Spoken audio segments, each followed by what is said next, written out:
Pokemaniacs rejoice! The upcoming installments of your favorite franchise are set to take the DS by storm in the form of Pokemon Diamond and Pearl.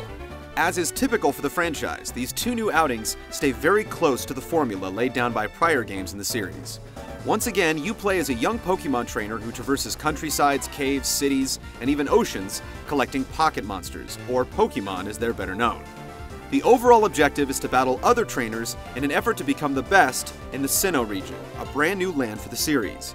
Your arch nemesis is the nefarious Team Galactic, but Team Galactic doesn't just want to capture any old Pokemon.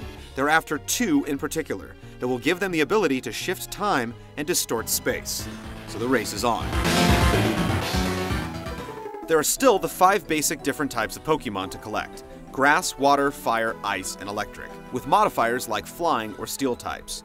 Fights play out like animated rock, paper, scissors battles, where water Pokemon always trump fire Pokemon, fire trumps grass, and so on. Learning how to expose each Pokemon's weakness is almost always the key to victory.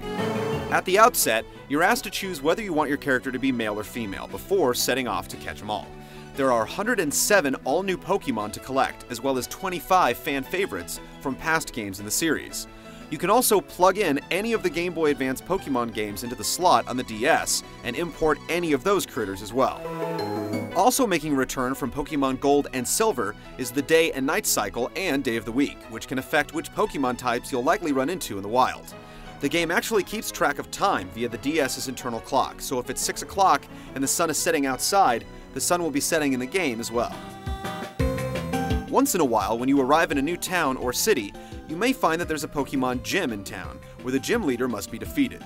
These battles act as boss fights for you to finish before moving the story forward.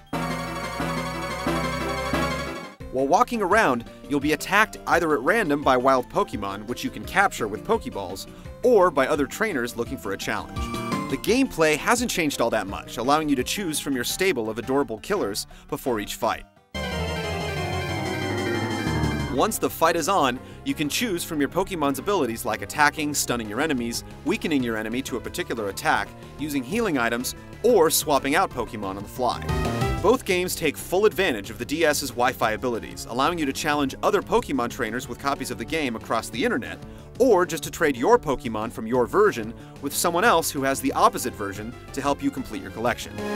You can also export the Pokemon you capture to Pokemon Battle Revolution for the Wii, and take up the battle in full 3D, both online and off. Pokemon Diamond and Pearl are looking to maintain the status quo, which should keep hardcore fans of the series placated for another year.